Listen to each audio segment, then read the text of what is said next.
Dominus vobiscum.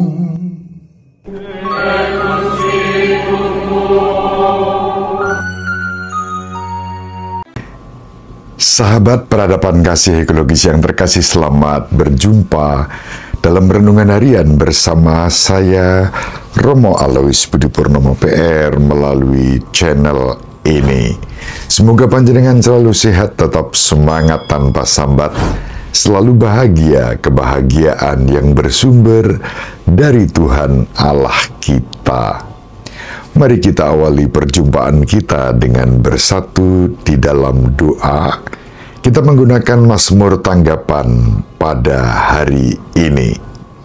Dalam nama Bapa dan Putra dan Roh Kudus. Amin. Hati yang remuk redam tidak akan kau pandang hina, ya Allah. Kasihanilah aku, ya Allah, menurut kasih setiamu, menurut besarnya rahmatmu, hapuskanlah pelanggaranku, bersihkanlah aku seluruhnya dari kesalahanku, dan tahirkanlah aku dari dosaku.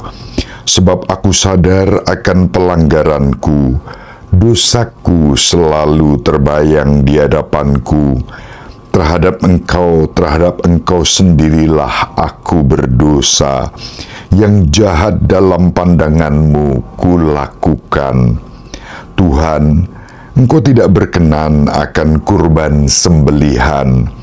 Kalaupun kupersembahkan kurban bakaran, engkau tidak menyukainya. Persembahanku kepadamu ialah jiwa yang hancur, hati yang patah dan remuk, tidak akan kau pandang hina, ya Allah. Kemuliaan kepada Bapa dan Putra dan Roh Kudus, seperti pada permulaan, sekarang, selalu, dan sepanjang segala abad. Amin. Hati yang remuk redam tidak akan kau pandang hina, ya Allah. Dalam nama Bapa dan Putra dan Roh Kudus. Amin. Sahabat peradaban kasih ekologis yang terkasih, mari kita baca Injil Matius bab 9 ayat 14 sampai 15. Sekali peristiwa datanglah murid-murid Yohanes kepada Yesus dan berkata, "Mengapa kami dan orang Farisi berpuasa, tetapi murid-muridmu tidak?" Jawab Yesus kepada mereka, "Dapatkah sahabat-sahabat mempelai laki-laki berduka cita selama mempelai itu bersama mereka? Tetapi waktunya akan datang, mempelai itu diambil dari mereka, dan pada waktu itulah mereka akan berpuasa." Demikianlah sabda Tuhan. Terpujilah Kristus. Sahabat peradaban kasih ekologis yang terkasih, hari ini adalah hari Jumat pertama di bulan Maret, yang juga menjadi Jumat pertama hari pantang dan juga puasa kita. Meskipun menurut hukum gereja, puasa dijalankan pada hari Rabu Abu dan Jumat Agung selama 40 hari, 2 kali puasa menurut hukum gereja secara yuridis. Tetapi dalam tradisi puasa kita jalani sebetulnya dalam seminggu 2 kali, yaitu pada hari Rabu dan pada hari Jumat. Itu puasanya. Memang dalam tradisi Yahudi, mereka juga berpuasa 2 kali seminggu, yaitu hari Senin dan hari Kamis. Pada abad pertama kekristenan, seperti ditulis dalam Didache, di sana kita temukan satu nasihat bagi orang Kristen untuk tidak berpuasa untuk tidak berpuasa di hari Senin dan Kamis karena puasa itu mengandung unsur kemunafikan orang-orang Farisi dalam tradisi Yahudi, lalu puasa dalam tradisi kekristenan dilakukan pada hari Rabu dan hari Jumat. Bahkan pada abad kedua dikenal umat Kristen sudah berpuasa 40 jam, yaitu sejak Jumat sore pada hari Jumat Agung sampai hari Minggu Paskah dini hari. Dan puasa itu dimaksudkan untuk mengenang dan merenungkan sengsara Tuhan kita Yesus Kristus sejak Yesus wafat, kemudian dimakamkan dan bangkit pada hari ketiga. Maka puasa dimulai dari Jumat sore sampai Minggu pagi, Minggu Paskah pagi, 40 jam. Tradisi umat Kristen pada abad kedua, umat Kristen menjalani model puasa itu, tidak makan, tidak minum dari hari Jumat pagi, dari hari Jumat sore sampai hari Minggu pagi. Dan di kemudian hari sekarang ini kita mengalami puasanya hanya hari Rabu Abu dan Jumat Agung, itu menurut hukum gereja. Tentu boleh bahwa kita berpuasa selama 40 hari dari hari Rabu Abu sampai pada hari Jumat Agung atau Sabtu Sepi, Sabtu Suci menjelang Paskah, minus hari Minggu dan hari Raya. Ketika hari raya secara liturgis, maka lalu tidak ada kewajiban untuk berpuasa. Itu tradisi. Maka kita mengenal sebetulnya yang namanya tradisi berpuasa itu ada 3 model. Model yang pertama adalah puasa Perjanjian Lama, kemudian puasa pada zaman Yesus, dan kemudian puasa pada era gereja. Dalam Perjanjian Lama kita mengalami sebetulnya puasa itu menjadi tantangan sejak manusia pertama jatuh ke dalam dosa. Dosanya adalah tidak bisa mengendalikan hasrat dan keinginan untuk makan, makan buah terlarang. Dan kegagalan itu yang kemudian mendatangkan dosa. Ketidakmampuan menahan diri, keinginan-keinginan nafsu membuat manusia jatuh ke dalam dosa. Itu yang terjadi dengan manusia pertama, Adam dan Hawa. Dalam perjalanan waktu, puasa dikembangkan lebih sungguh-sungguh. Selama 40 hari para nabi berpuasa.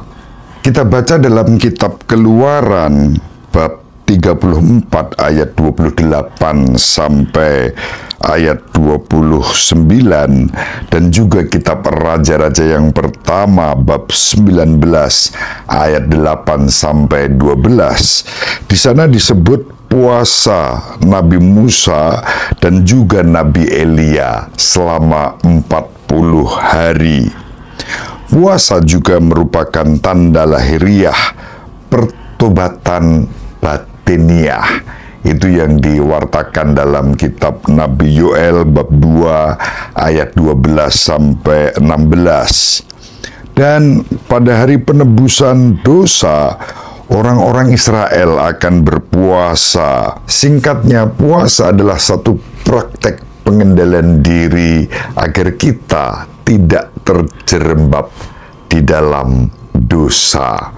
Maka kita mengarahkan hati, mengolah diri, hati dan kehidupan kita agar semakin terarah kepada Allah.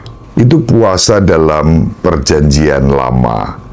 Dalam zaman Yesus, Perjanjian Baru, kita membaca tradisi puasa seperti yang tadi sudah saya katakan, dihidupi. Sebetulnya orang-orang Israel itu berpuasa pada hari penebusan dosa.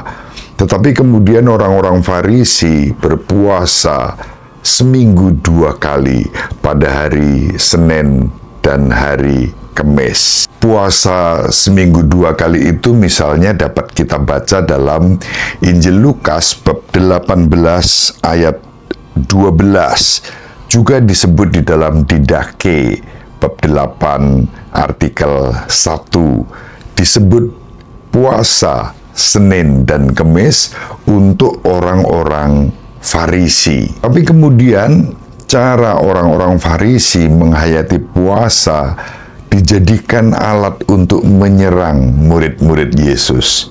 Dalam Injil setidaknya 3 kali Yesus menghadapi serangan itu maupun juga murid-muridnya tentang mengapa para muridnya tidak berpuasa, yaitu dalam Injil Matius yang kita baca pada hari ini bab 9 ayat 14-15, kemudian dalam Injil Markus bab 2 ayat 18-22, dan Injil Lukas bab 5 ayat 33-39. Dan kemudian Yesus menggunakan pertanyaan-pertanyaan tersebut untuk menyingkapkan bahwa jati dirinya sebagai sang mempelai pria terhadap sang mempelai wanita, yaitu pengikut-pengikutnya yang hingga hari ini diimani sebagai gereja Kristus. Lalu puasa tidak lagi menjadi sesuatu yang harus diperjuangkan selagi Kristus hadir di tengah-tengah kita. Ada saatnya berpuasa, ada saatnya berpesta. Kapan puasa dihayati? Saat sang mempelai pria diambil dari tengah-tengah mempelai wanita atau para pengikutnya. Gambaran tentang para murid Kristus, gambaran tentang gereja. Dan itulah yang dihayati selama masa Prapaskah sebagai masa puasa bagi murid-murid Kristus bersama dengan seluruh anggota gereja sebagai mempelai Kristus. Sejak abad kedua, ketiga dalam konsili Nisea tahun 325 Masehi, ditetapkanlah masa puasa 40 hari selama masa Prapaskah dalam tradisi gereja Katolik sejak abad kedua dan ketiga.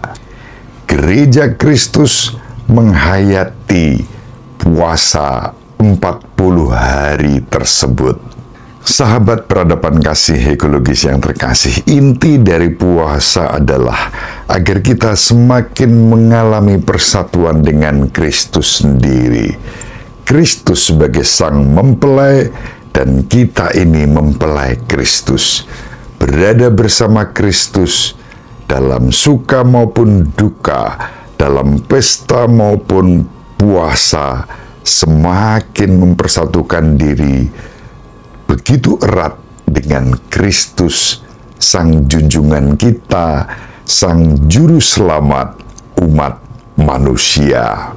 Mari kita saling mendoakan agar kita diberi rahmat untuk belajar setia melalui pantang dan puasa yang diberikan sebagai kesempatan untuk kita menghayati sengsara wafat dan menyambut kebangkitan Kristus, Juru Selamat dunia. Semoga bermanfaat. Ibu Maria dan Bapak Yosef selalu mendoakan kita. Semoga panjenengan semua sahabat peradaban kasih ekologis yang terkasih bersama seluruh anggota keluarga dimanapun berada, dibimbing, dilindungi, dan diberkati oleh Allah yang Maha Kuasa, Bapa dan Putra dan Roh Kudus. Amin. Terima kasih. Salam sehat, tetap semangat tanpa sambat. Selalu bahagia, kebahagiaan yang bersumber dari Tuhan Allah kita. Salve, shalom, salam sejahtera, berkah dalam. Sahabat peradaban kasih yang terkasih, sampai jumpa pada episode berikutnya. Terima kasih atas kebersamaan kita. Salam peradaban kasih ekologis, berkah dalam.